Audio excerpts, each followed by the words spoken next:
Eu vi sua fotografia no jornal, fazendo o filme Índia, do Fábio Barreto. Eu pedi a Deus, eu nem acredito em Deus, mas pedi a Deus para que me chamassem para fazer a música para esse filme. Dividir para conquistar. Esse termo consiste em ganhar o controle de um lugar por meio da fragmentação das maiores concentrações de poder, impedindo que se mantenham individualmente. O conceito refere-se a uma estratégia primária de controle, é criar divisões entre os indivíduos. Isso os enfraquece e os isola, tornando mais fácil sua manipulação e domínio. Neste contexto, alguns são favorecidos, outros são os perseguidos.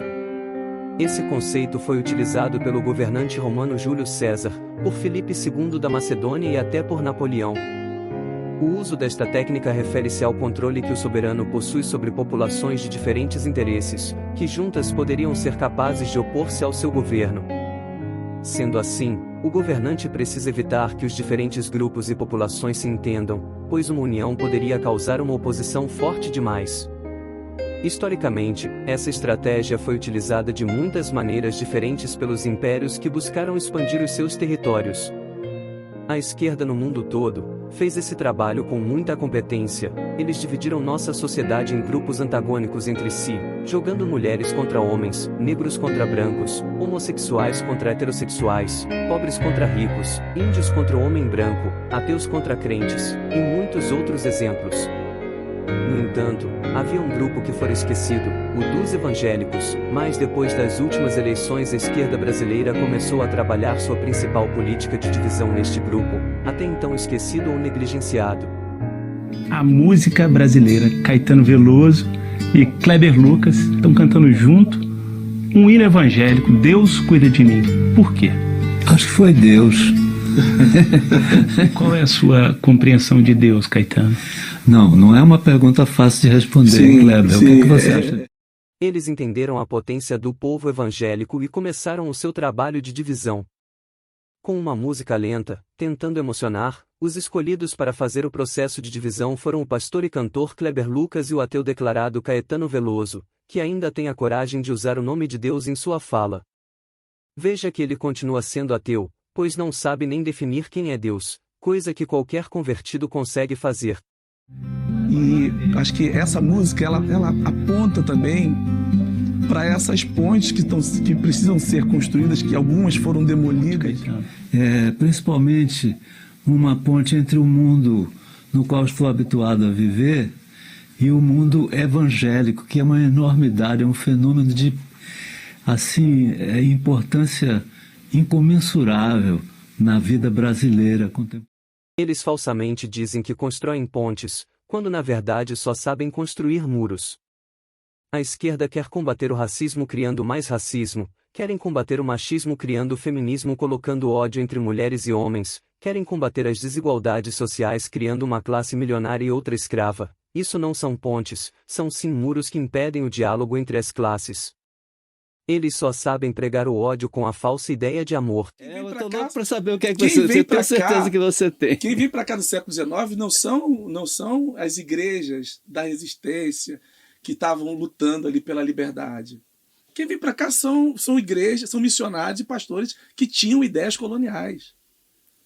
Você vai encontrar no começo do século XX um hino que é cantado até hoje dentro das igrejas. Eu já cantei esse hino. Porque eu gosto da provocação do Fanon, quando ele diz que o maior desafio do negro não é descolonizar-se do outro, mas descolonizar-se a si mesmo. Então, eu tenho um hino que fala o seguinte: alvo mais que a neve. Se você aceitar Jesus, você vai ficar branco como a neve. Isso é cantado por brancos e negros com lágrimas, porque tem uma melodia lindíssima. No final da Santa Ceia. No final da Santa Ceia. Você toma a Santa Ceia, Eucaristia, e canta Alvo Mais que a Neve. Porque tem uma melodia, porque o discurso, às vezes, nefasto, um discurso de dominação, ele está embalado, ele tem uma entrega muito boa.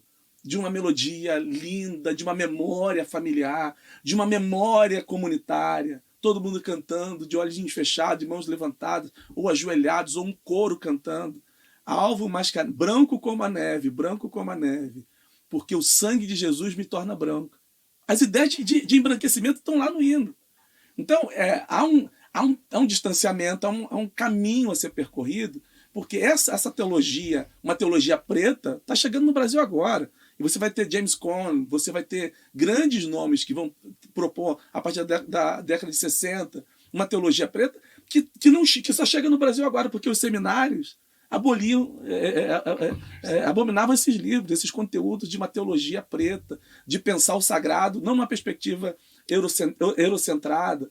Então, por que as igrejas têm, você bota o nome de colonizadores, de dominadores, de homens da história que tinham escravo? Porque o que chegou aqui, a referência era isso. O que se está vendo hoje são encontros, são fóruns, são encontros como esse, que eu tenho certeza que os negros de igreja, muitos deles que vão assistir essa batalha, falam, cara, não sabia disso. Então, são essas provocações que estão acontecendo ao longo dos últimos anos, mais evidenciado nas mídias e dentro de igrejas e em universidades, onde a gente está provocando, está questionando isso. Por que a igreja evangélica brasileira... Aqueles que lutavam pela liberdade não foram os pastores que vieram para o Brasil, e sim os pastores com ideias coloniais. Segundo Kleber Lucas, é claro, ele dá como exemplo do imperialismo a interpretação do hino, algo mais que a neve, como se o sangue de Jesus te tornasse branco. Isso é de uma burrice que chega a doer a alma. O que o hino diz é que o sangue de Jesus te deixa limpo, limpo como a neve, por isso branco, onde dá para ver a limpeza. Médicos não usam roupas pretas e sim brancas, porque no branco você consegue ver melhor a limpeza do objeto. O hino está dizendo que você vai ficar branco como a neve, completamente limpo do pecado, não tem nada a ver com cor de pele. Kleber Lucas dá então sua interpretação ridícula, junto de seu argumento mais ridículo ainda, tentando agora colocar os negros da igreja contra os brancos, e associando isso à colonização que não existe mais. É a esquerda criando seus não problemas para resolver o que não existe com um único propósito, a divisão. Segundo ele, há um caminho a ser percorrido, porque a teologia preta está chegando no Brasil agora. Ele diz que o discurso de dominação tem uma entrega muito boa, e que os seminários aboliam uma teologia preta, talvez por ela ser tão ridícula quanto a sua fala. Ele diz que o que está havendo hoje são encontros, fóruns, mais evidenciados nas mídias, dentro das igrejas, provavelmente a dele e mais algumas falsas igrejas, e nas universidades, e que os negros das igrejas não sabiam disso. Kleber Lucas aqui é um poço de ignorância. O discurso de dominação que tem uma falsa ideia de liberdade é o da esquerda, através de suas divisões e domínios, como fica claro em sua fala. Não existe teologia preta, nem branca, só existe teologia, o estudo de Deus, e esses encontros e fóruns, que acontecem nas mídias, nas igrejas parceiras, e nas universidades, são para propagar a divisão da Igreja de Deus, para aí sim, se conseguir não apenas um discurso, mas sim uma dominação efetiva sobre um povo que até então é livre. As igrejas sempre foram cheias de negros, brancos, asiáticos, índios, nordestinos, sulistas, tudo quanto é tipo de gente, nunca ninguém pensou nisso. A esquerda já conseguiu destruir nossas cidades que são feias e sujas, nossa educação, nossa cultura, nossa informação e agora querem colocar seu dedo podre na única coisa que ainda presta nesse país. A igreja precisa acordar para não deixar isso acontecer. Se você ficou até aqui, considere me ajudar a crescer esta obra, se inscreva no canal e curta este vídeo. Que Deus abençoe a todos.